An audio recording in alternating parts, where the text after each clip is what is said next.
Our conversation today is with Adam Lind. He's an author, coach. He also has a relatively high profile existence as someone who lives on a narrowboat on the waters in England.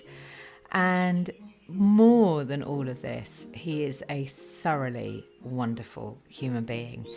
And I am delighted that he's joined us today to explore thoughts and reflections around the idea of vulnerability and what it really means when we show up as ourselves.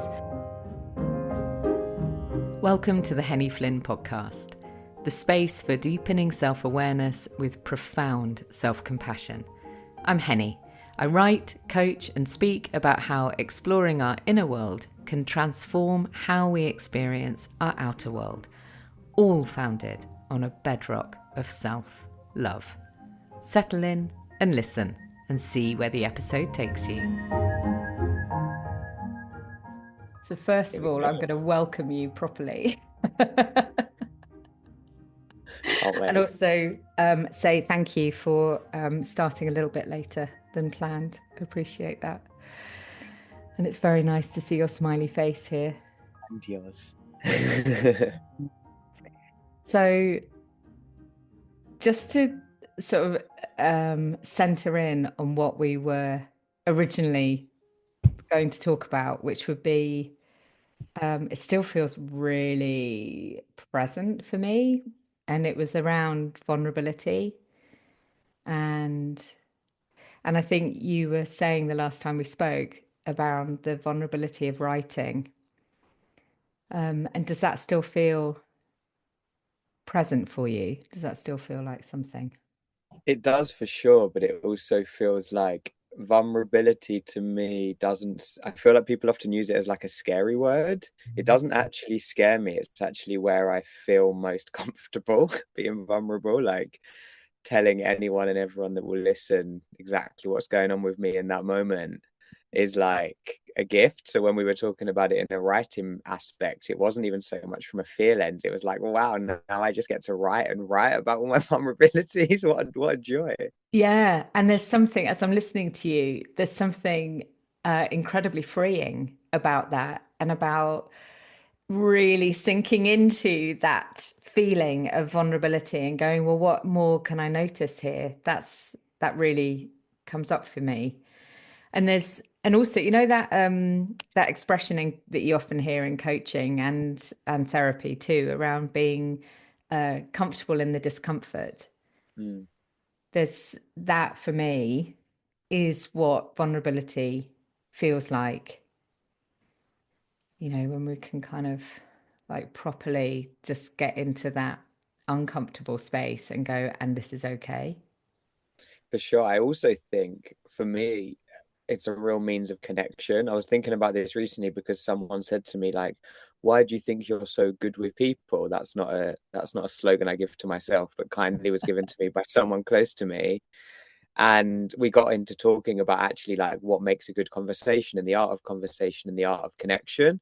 And I was like, I do enjoy connecting with people. So maybe let's actually look into what I think does make a strong connection or communication. I actually said to them, I said, I think it's being vulnerable. I said, because I'm so unguarded, sometimes to my dismay, if I can meet someone and lead with something that like, when someone says, how are you? And you actually give the truth rather than just like, yeah, good, thanks you.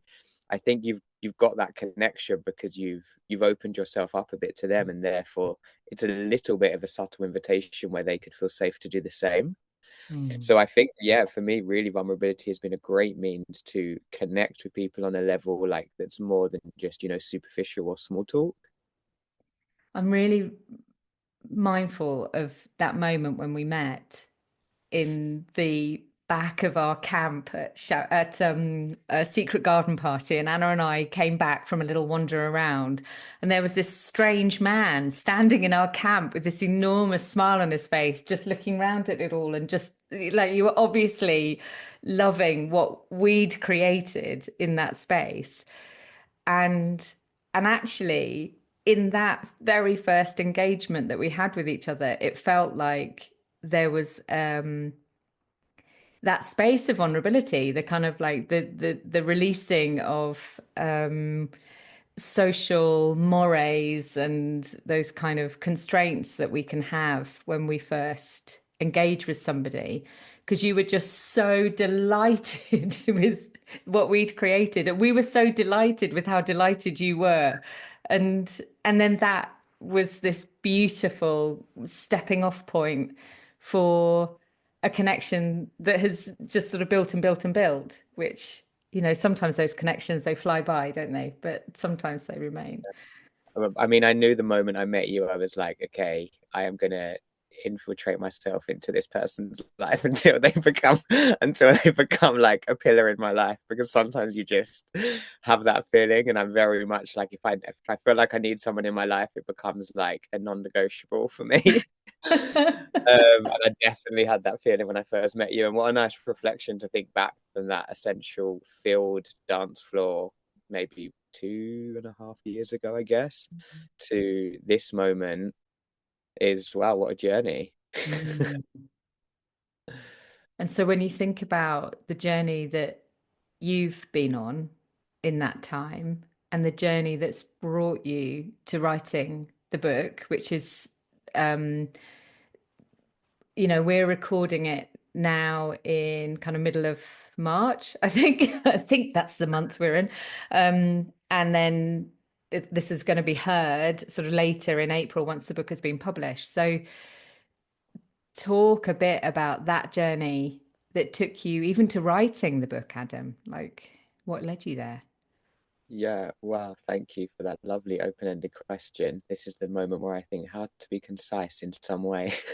uh, but yeah, I think for me, the real turning point in my life that I guess is the grounds of the book was when I was 17. I lost my father, and that grief experience is one thing, but actually, the main lesson I got from it that I think is the most uh, poignant and pinnacle moment that led me to writing a book is I felt like the constructs of society and like the illusion of what our modern society is, these walls were just like ripped down because I felt, well, we are finite. And I think we often so live as if we are infinite. And even though maybe we use these phrases like, oh, like you only live once and like live for the day, like, do we actually embody them? Myself included, I'm asking that question too, because I need to remember this all the time. But I really had this awakening, I guess, of like, why would I want to spend my life working 9 till 5 at a job I don't enjoy? Not that saying there's anything wrong with this path, but I was observing so many people around me moaning about this path, people older than me. And I had this moment of like, well, my dad's gone. I'm not sure where he's gone. I'm not sure what happens after life. But this analogy of, sorry, not analogy, this story I always remember of like all my friends are like wondering about who they're going to kiss at the club on the weekend. And I'm like, where are we and who are we? And like, where are we going to go after this thing of this meat body flesh suit that I'm in right now? And grief really gave me that as a gift to be like, okay, I want to carve a life out for myself that feels meaningful and that's on my own terms. So that was kind of the journey, I guess, that then led me to meeting my wife, and we decided to go on this journey where we were trying to hitchhike from London to India, which there's many tales within, but we lived on the road for like 5 years, and it was amazing because when you take away the idea of like getting planes and trains and buses and you vulnerably open yourself up to just complete strangers, like we would only use hitchhike rides, that was the deal. So we were picked up by like hundreds and hundreds, probably close to 1,000 people over the time. And it was almost like a research project of like one, opening ourselves up to strangers to reinstate this belief that human beings are good, and also being able to sneak peeks of everyone's life story to carve our own. Because I remember people would say things to me like, when are you going to join the real world? And I'll be thinking, well, last week I was in like the mountains of Albania living with this family who like live completely off grid. And then a month before that, I was in, the back end of Germany living with like a community of like 20 people that all have children living in this big shared house. So it's like when you ask me when I'm going to join the real world, like we all have our own version of the real world. And I think when you're brought up in a bubble, let's say, that you don't leave, it can be very easy to feel like your world is the center of everything and everything outside it is like not the real world. So I felt like I was on this research project for 5 years to kind of scope what I want my real world to look like.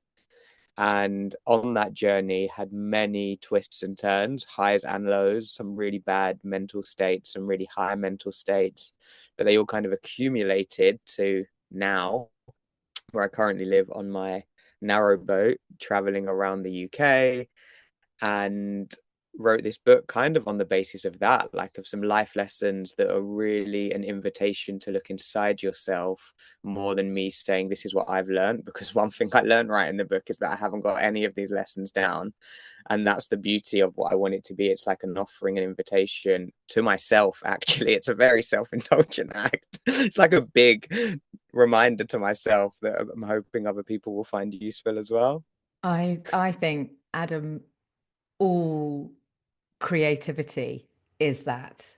Like all creativity, unless it's something that we're like pushing out or is being like pulled out of us with a sort of tension and resistance. The act of creativity is the act of birthing ourselves into being, like what is it? How do we experience the world? Who am I in relation to others? That's really what creativity gives us. And I really love the expression on your face as you said, because I kind of realized like I literally know none of this, like because that is the ultimate like place of vulnerability, isn't it? Is being able to say, well, here's a bunch of stuff that I thought I knew, but it turns out that as I explore it, I don't, and yet I have a fresh perspective on something else. Like, Yeah. and that really resonates as you're talking. I think also this idea that like we do know it inherently. Like I know all the lessons in this book, so does everyone else, but I forget them. So it Yeah. came to a point last week when I was proofreading one specific chapter and I read it and I thought, God, that's good. God, I needed to hear that because I've so not been living like this for the last 2 weeks. Like I've been completely catastrophizing, completely spiraling, and these words have really helped me, even though I wrote them. Do So you it's know, also this idea that yes, I do know them, but so does everyone else. But I this get like, that. yeah, I get that. So the the first book that I wrote was My Darling Girl, which was a collection of these poems that kept like I was basically like kind of vomiting them onto the pages of my journal. Every now and again, something would come up and it would just go, and land in me. And even now, like I look back sometimes, I just think, oh, I wonder what she would say. And I'll take the book off the shelf, I'll open it up at a random page and go, God, I literally have no memory of writing that. Like wow. none, no, none at all. And it is exactly what I need to hear. So this again, this sense that the creativity is as much for ourselves. Oh, in fact, maybe completely actually, because I think there's also something about, when you're in that process of creation, that um, it's not about having thousands or millions of eyes on it, although obviously, it's nice and we want the things that we create commercially to sell. But the more important thing is like, what's the feeling that and the energy that's being carried through that piece? And then how does that resonate with others?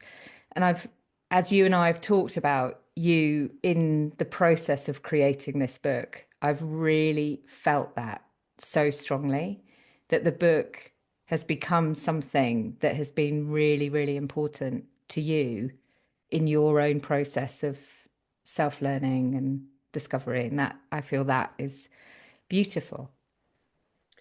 Yeah, thank you. And absolutely, it's become like my everything. Like it's so crazy. Like even the publishers have said to me, like we're not used to seeing people like this invested in their own book. And but to me, I'm like, how? Firstly, how are people not this invested? And secondly, again, vulnerably to touch on your point, it's been a real dance for me to remember that it's not about how many eyes see it, because there'd be times even in the creation process, I'd get lost in like, how am I going to promote this? What's a good marketing idea? What's going to get people to buy this? Like, because of my job, which is essentially creating content online, it's very much measured and valued by how many eyes watch it. Like, was this a success through how many thousands of people watched this video I've created?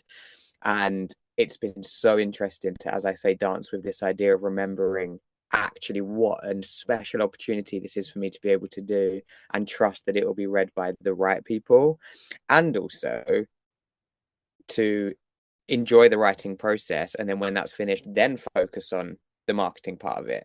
But it was amazing how many days my mind would just wander off into like ideas of how to promote this thing before it was even fully in existence.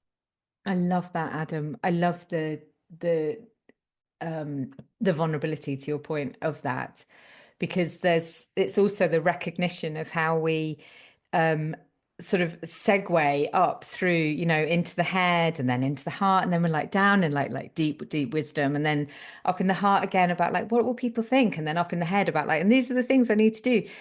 But being able to like travel with ourselves through those different phases, and remembering to keep anchoring back into that place of, grounded connection, and just like, oh no, hang on a minute. What we're actually doing here is this. Yeah. There's something that's been coming up a lot for me in client conversations, and also in friendship conversations with some of the friends that you know very well, where I've been saying, are we asking the right question here? And this whole sort of this concept of asking the right question is something that comes from my brand and communication days. I used to do that in, big, when I was running, what were they called? Meetings. That's it. That's the word. Love how far removed from that you are now. What were those Exactly. things called? Are all these people Were gather the, in were a people room? gathered around a table? Not a retreat. It wasn't Or that. ceremony? What Ah, was it? meeting. And I'd be sort of leading these, yeah, sort of, whatever, these meetings. And one of the questions I'd ask is like, are we asking the right question?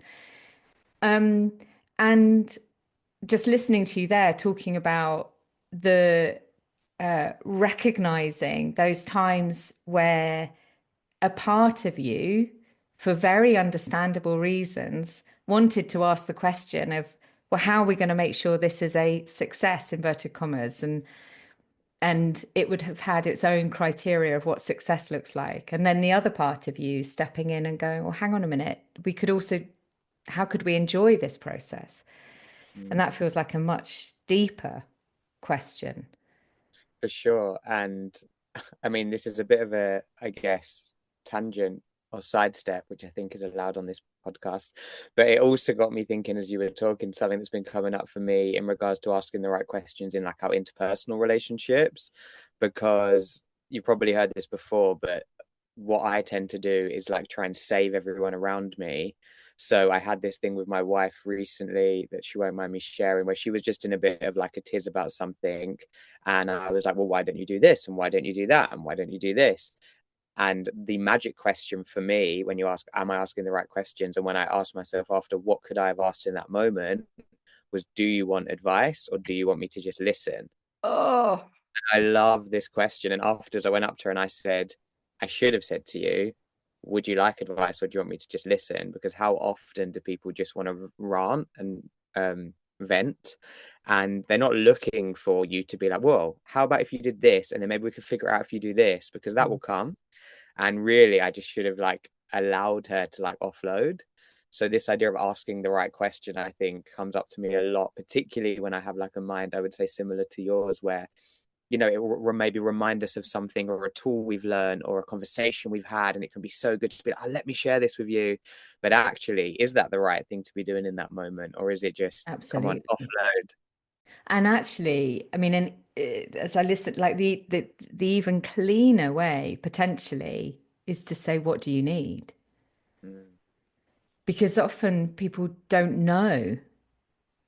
And so that's then enabling them to sort of challenge themselves into a kind of, well, what do I actually need? Because often we can have a belief, you'll have seen this in your coaching work, same as me, that someone will come and say, um, I just want you to give me some strategies for dealing with X. And it's like, well, I have some strategies, but they're mine. They might not be yours. So let's begin with what your strategies are. And, you know, not to say that you kind of withhold information and knowledge, but like we always begin with the other person. There's also in the theme of vulnerability and showing up fully. I have just been through a really challenging place myself. Bit of a dark. No, I love how I like minimized it. It was absolutely horrific, Adam. I've been in a really, really dark place. Um, and I've shared a bit about it on the podcast already. But one of the things that I have done so differently this time, because these sort of depressive dips, they're something I'm very familiar with. I've experienced them all my life. I recognize them. But in the past, what I would do is pull down a veil and just distance myself. And this time, and I've been learning it for some time, but this time it was like super clear. People were saying, "How are you?" And I'd say, "I am not okay." And then I'd say, "No, I am okay. I don't feel okay. And that's okay." And then I'd say, "And I don't need anything from you." Mm, I love that. And oh my God, honestly, it's meant I could remain in contact with other human beings when in the past I would have had to have just isolated myself because I just couldn't tolerate their care, their emotion, their feelings about how I was feeling, and it's just like just keep all that to yourself. I can only tolerate what I'm going through right now, and being able to say that, express that with love but clarity has been incredibly powerful and incredibly vulnerable. And I'd hope and imagine incredibly inspiring for others. Like I have a bit of a rule where I won't say I'm good if I'm not good. Sometimes again to my disadvantage. And there was this well, funny, yeah, let's call it funny, period where I was in a really down place also. And whenever I'd go into Tesco's or the supermarket and the person would scan my shopping, they'd be like, "Oh, hi, how are you?" And I'd be like, "Oh, not good." And the interesting thing is, one of two things would happen. The funniest one that I'd laugh if they would go, "Oh, nice," because they're so used to a monotonous response that they assume I'm going to say, "Yeah, good." So they'll be like, "How are you?" I'm like, "Not good." You? They're like, "Oh, good. Yeah, I'm good. Thanks." And I'm like, this is a brilliant visual of how we've become as a society, really robotic and really, are we asking how are you because we care or because it's, this, or they'd say how are you, and I'd say not good, and they'd look completely shocked and nervous, and I'd be like, "Oh, no, no, don't worry, like I don't need anything from you, but you asked and I didn't want to lie." um and then sometimes I have these experiences after where I feel a bit guilty because I don't like to put people in like a situation like that, but I feel like it's a disservice or a dishonor to myself to not tell people how I am, and Mm. again, hopefully allow other people to be okay with how they are. I Well, had this idea that it's really important to ask how are you twice to people, because if I'm like, "Oh, hi, how are you?" They're like, "Good, thanks, you." And then I'm like, "How are you?" And then often you get a very different answer the second yeah, time. it's a really lovely technique to, um, yeah, or even to ask it sort of three times, and then it's like, because often it's like that kind of like, "How are you?" And then it's, "Well, how are you?" And then it's, "How are you?" Yeah. So yeah, I People are just, confronted by this, right? yeah. Well, I just wondered, has anyone ever responded in a different way in the supermarket when you've done that? I think yes, to memory, I can think because let's branch out the supermarket as well, because this is something that I just do Mm. everywhere I go. You get people being like, "I hope you're okay," which is also a really Mm. nice response. And again, there's no like savior complex within it. It's just like an olive branch, I guess, if that's the right phrase. Um, but it's but yeah, off. I think the message for me was how that how shocked people were shows how potentially scared we are to say when we're not okay. Mm. And this idea that we're so although this kind of contradicts itself, but I say sometimes I've struggled with the fear of success. So it's like I'm really good at telling people when I'm not good or when things aren't going well or when like I was felt skin or like this, but then actually when things were going really well, I'd actually struggle to express that. So, and I guess by saying like, yeah, I'm okay, isn't saying you're really good either. It's just being in the middle. But vulnerably, I guess I have a bit of a weird thing with the other end of the spectrum. Like when I'm in depths of despair, I can tell everyone. But when I'm feeling like I'm in a success state, and one of my fears actually around promoting the book is like this, like, look how great I'm doing thing, I find much more uncomfortable than I do, yeah, sitting with whoever will listen in my woes. I see this all the time, Adam.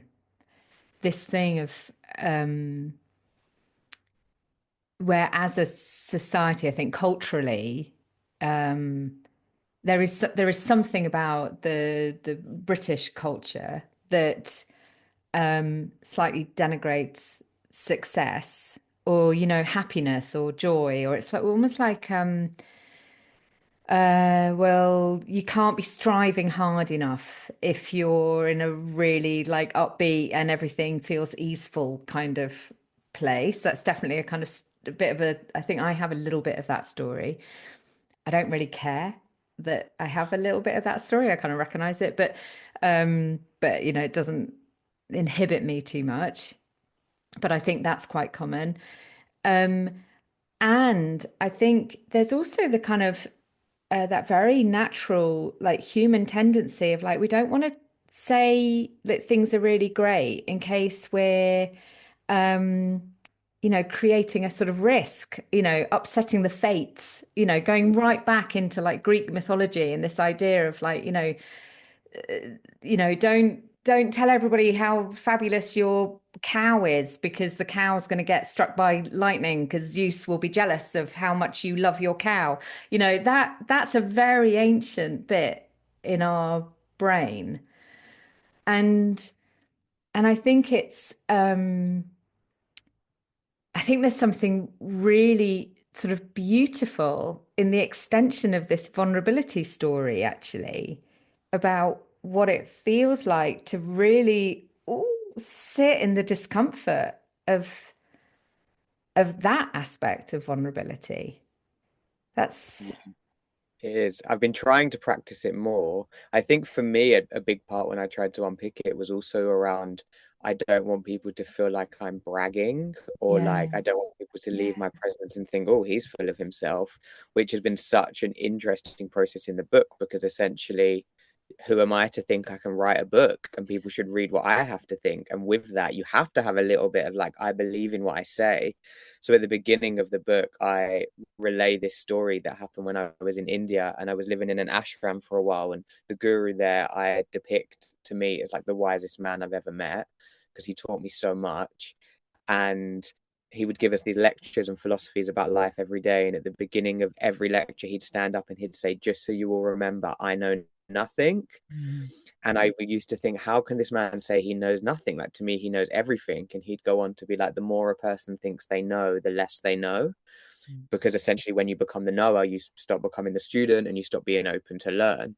So I start the book with this anecdote because, again, like, yes, I am happy to be proud of myself for where I've come and what the way I've developed my mind, but none of this is like I know this or you should this. Like for me, the words no, should, and shouldn't I've tried to eradicate from my vocabulary.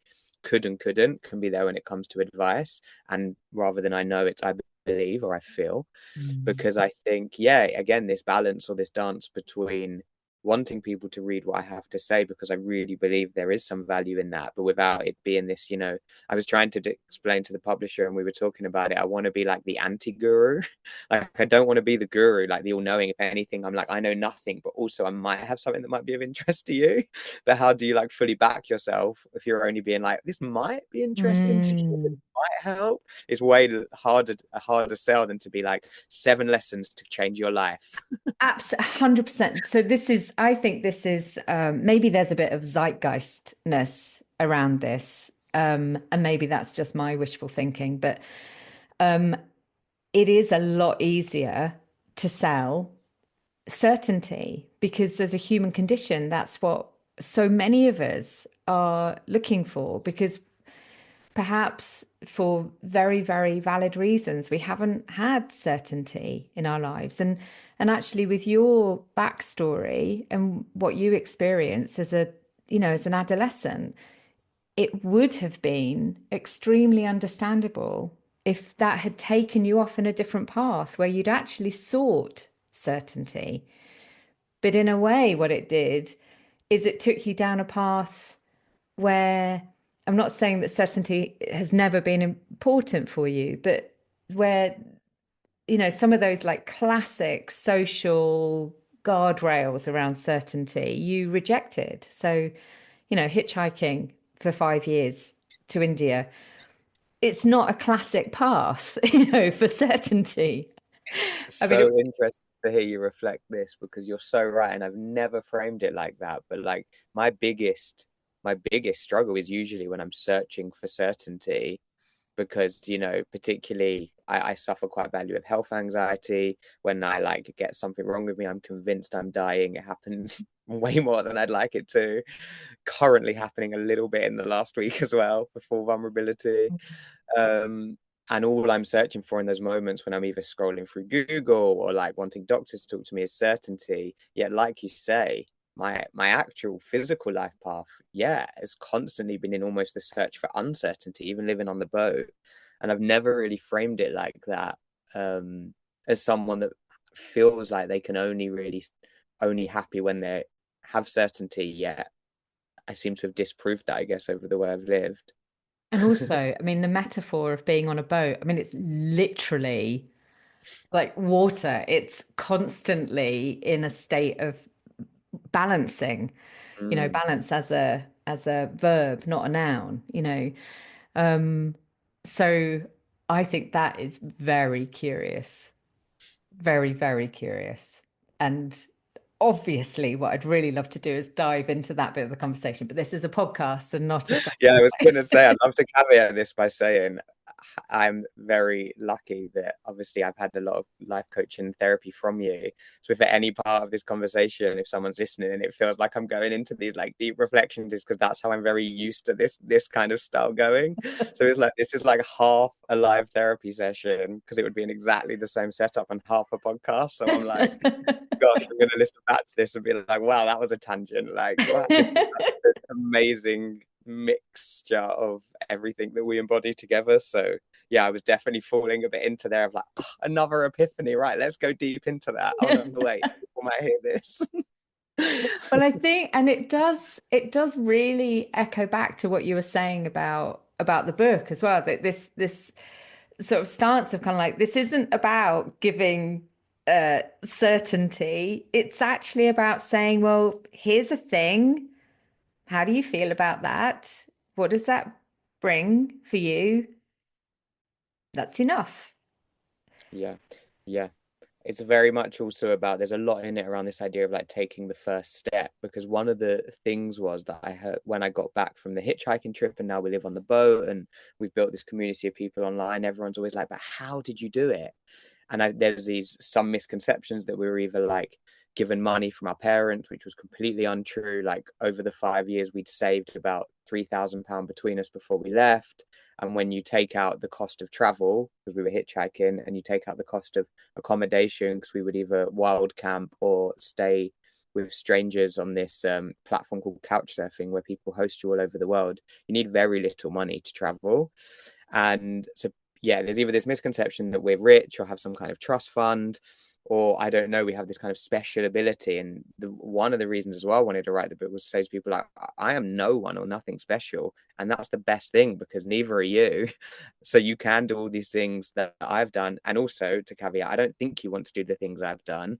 I think you want to just be living a life slightly outside the one you're living now. And it's easier to depict that on someone that's living what in you say is like a dream life. There's this really nice anecdote. Can I say an anecdote that I've written is really nice? Sure. Yeah, you can say whatever you like. I retold this story in the book of how, like, when it's the summer, I'm sitting on the roof of the boat. This is a common occurrence, and whatever I'm doing, I could be having a great time, I could be having a difficult time. People will walk past and they'll look at me and they'll be like, "Ah, that's the life, right?" And the interesting part there is I could have been having like an existential crisis up there, but what is actually happening is when they say that's the life, is that they're taking this man on top of this boat as the idea of freedom outside of their life, and a life that maybe they would love to live but don't find it an achievable one.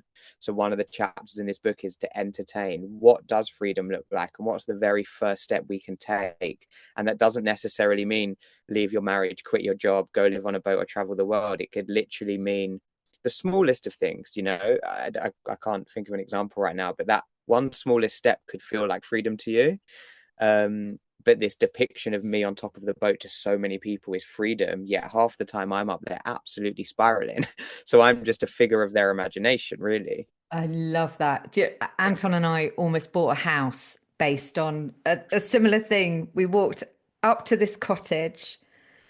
There was a guy sitting outside on a sort of wooden fold-up chair, a kind of really like this kind of wooden fold-up chair that you just really, really wanted to have in your life. It was beautiful, kind of like maybe like 1930s sort of classic design. And he was playing a guitar and there was incense burning. And we were just like, well, we're buying that. I That's the mean, life we obviously, we want. weren't going to get the man. Like, what we really wanted was him. And I'm not sure, I think we might have put an offer in. And then about 3 days later, went, oh my God, what have we done? Like, Yeah, it's completely illogical. The house doesn't work. Like, there isn't, ugh. And then we suddenly realized we just absolutely dived into what our perception of what his life looked like in that moment. And then we'd gone, every minute of our life from now on will be like that, which of course is nonsense.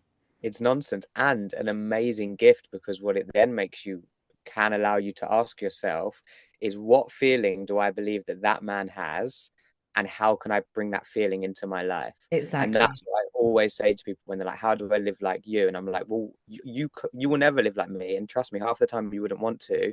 But what do you think I'm living like? What feeling do you think it will bring you? And then how do we bring that in your life? It's also, I talk about this when it comes to like goals. Like, how can we say, I'll be happy when I have this house, or I'll be happy when I have anything that I've never had before? Because how can I know what feeling it's going to bring me when I've never experienced it in the first place? So then when we say, okay, I'll be happy when I feel X, and we use a feeling that maybe we felt before, and then we ask ourselves, okay, how can I potentially feel like that right now? If nothing in my life changes, I don't gain anything material or lose anything material, how can I bring that feeling into my life right now? Because we might spend 5, 10, 20 years chasing something that we could have had right in front of us, because it's the feeling of what we believe something's going to bring us that I think we need to focus more on than the thing itself. Yeah, and I mean that I did a an event last night all about intention setting and using journaling to help us with intentions and manifestation. And that is fundamentally what intentions give us, isn't it? They give us this like, well, how do I want to feel? And then we set a statement of intent that I feel it now.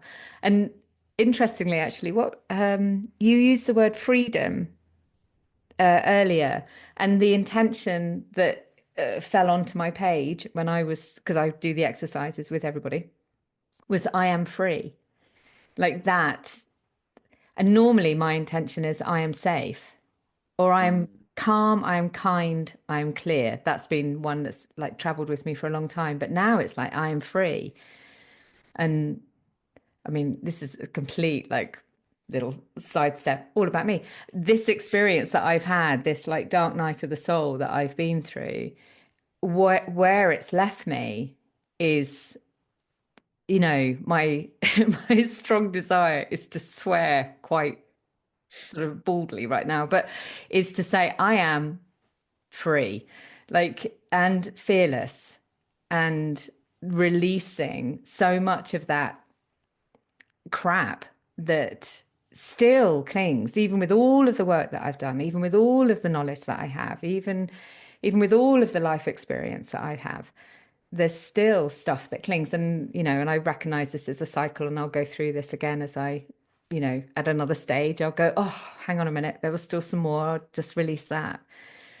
Um, but that sense of being sort of free and fearless also ties in to the concept of vulnerability, I think, because you know, it's it feels incredibly brave to say I am free. Free of what? Mhm. Well, I think that's also the thing is the free of whatever it is in that experience. Because you know how you say we're going to go through this again, and we will, but I do think it is different every time. And like, as you know, on a personal level, I've gone through like a really, really difficult year. And you said to me in a voice note the other day, you were like, I really feel in your energy and in your words that you've like turned over a page, and I have, and I've Yeah. found freedom in one aspect of my life and in a way that I never thought I would have found it really. A lot to do with kind of like attachment styles and all this kind of like textbook stuff that I think was actually taught me is it can be quite dangerous because for me to say, right, well, I've got an anxious attachment style, I've then labeled that as myself. And when I say I'm free, I've really broken a pattern of anxious attachment and feel so much more securely attached to everyone in my life in a way that I thought I would never probably reach, Mm. with the danger of knowing like, well, I'm an anxious attachment, so that's just how I show up. And it took a lot of ruffling of most of my feathers to throw me into the dark night of the soul to have to crawl my way out of it as a more securely attached person. So that was finding freedom, right? Yeah. And I think freedom comes up. I originally wanted to call the book Searching for Freedom because again, a big part of my journey was, like I said, I lost my father. I embark on this travel around the world in the search for freedom, and I found it externally, and then went through a very dark mental stage. And there's this story of me being in a hammock in Bali, drinking from a coconut. And my wife takes a photo of me and she puts it on Facebook, and everyone's like, "You guys, freedom, freedom." And I'm sitting there literally having a crisis, and then it hit me like a light bulb of like, okay, I've found freedom externally, but it's going to count for nothing until I find it internally. And again, the premise of this book being that is like hoping it's an invitation to help people look for freedom internally more than externally, because that is true freedom in my belief. And again, so much easier because you don't have to travel the world for 5 years because you're not going to find it there. You're going to find it exactly where you are. So you don't have to get a narrowboat or get a camper van or any of these things to find freedom because we're looking for it again externally, but it's not there. And isn't it interesting that as I mean, that's utterly beautiful. So just really honoring what you've just said. And as I listen and I think about, my background, corporate exec, um, you know, feels so unlikely as I sit here now, but was true.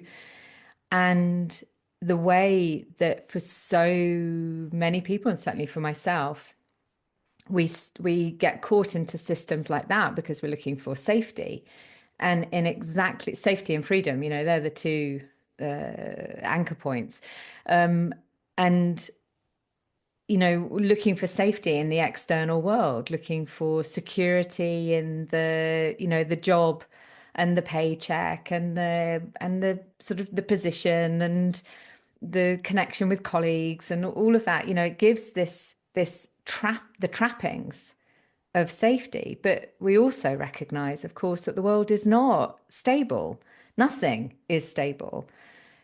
You learn at a very young age that life can be taken very suddenly. And that is the fundamental truth for every single person who's ever born. And yet we resist that thought, the parts of us with these like egoic tendencies that are so terrified about what might happen if we don't exist. We resist that so strongly that we're endlessly looking for this sense of safety. And and I wonder whether um it just feels like there's this correlation between the things that people also label as freedom, that are outside of them, endlessly looking for something, because then actually you don't have to look inside. You don't have to seek the freedom within. You don't have to seek the safety within because all the attention is out there. So I think anything that any of us do, create, share, feel, experience that help to really bring our attention and our focus like into this inner landscape is so important. Yeah.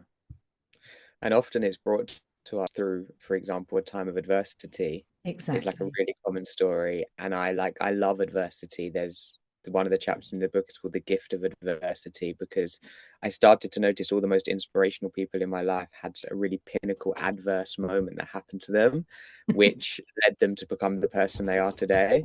And that for me, yeah, I guess was losing my father, but also other things that have happened. And obviously, it's so hard in the moment to remember that that adversity is going to bring you these gifts and these lessons, but I really feel like they are. And it's, I feel like if we view adversity as almost like an opportunity, it's, yeah, I don't want to move into like the toxic positivity state of like, yay, bad things are happening, going to learn so much. But there's an undercurrent of truth that I actually feel in that. Um, and yeah, just this remembrance that it's, yeah, I do think adversity is a gift. I think there's something that really resonates with a conversation that I had with an amazing woman, actually, who I think you'd really love, Aisling Mustan, who talks about going through her own dark night of the soul. And the theme that really came strongly through was this thing about like being with, like I have a book in me, by the way, which is really about that. But anyway, that's again separate topic. Um, but this sort of concept of like of really being with what we're experiencing and knowing that if we keep going forward, there will be light. And what she said was that depression is when you get it, you're in the middle of the tunnel, you can't see the light behind and you can't see the light ahead, and you just stop and sit. But the process of like taking ourselves like through the tunnel is about recognizing this is part of the process. And if I keep going forward, inch by inch, maybe, I will start to see the light. And and I think sort of part of that, to your point around that kind of the power of adversity, is not about the toxic positivity of like, yay, bad things are happening and I'm going to grow, but just going like, okay, this is happening, this is happening, and my past experience is that I can come through difficult times, and that from then other things have been good. So I will learn something. I just don't know what it is. Yeah, and it can almost move into this whole like non-duality thing that I really enjoy of like this is happening and it's actually not good, a bad thing or a good thing. It's Yeah. just happening and it's how we respond to it, right? Yes. Because it will be both. You Yeah. know, it took a really long time for like some of my family to accept that I would say I'm really grateful for losing my father because they would be really triggered by that and I understood why. At the time, of course, I wasn't grateful and I thought it was terrible. Now I don't think I would have gone on to live any of the life I live if I hadn't. So it can also have turned out to be in ways a good thing and a bad thing and neither because it just happens. And I Mm. think that space I really enjoy of like, when are we gonna react to this conversation or are we to this situation or are we going to respond to it? And that difference for me between reacting and responding is like, okay, this is happening and I can, go through so many different doors to choose how I'm going to respond to it. But let's try and make a mindful choice and maybe visit quite a lot of the doors and then come to a place of like, okay, this is how I'm going to choose to move through it. Because there's also no right or wrong way to do it. Again, I'm the non-duality match. Mm. But Yeah. Mm. Yeah. Gosh, I mean, that imagery of the doors and opening and the opening as many of them as you want and choosing to close them or to walk through and then to come back and then to, the fact that they're one of my favorite phrases is there are no rules. And, all we can do is love.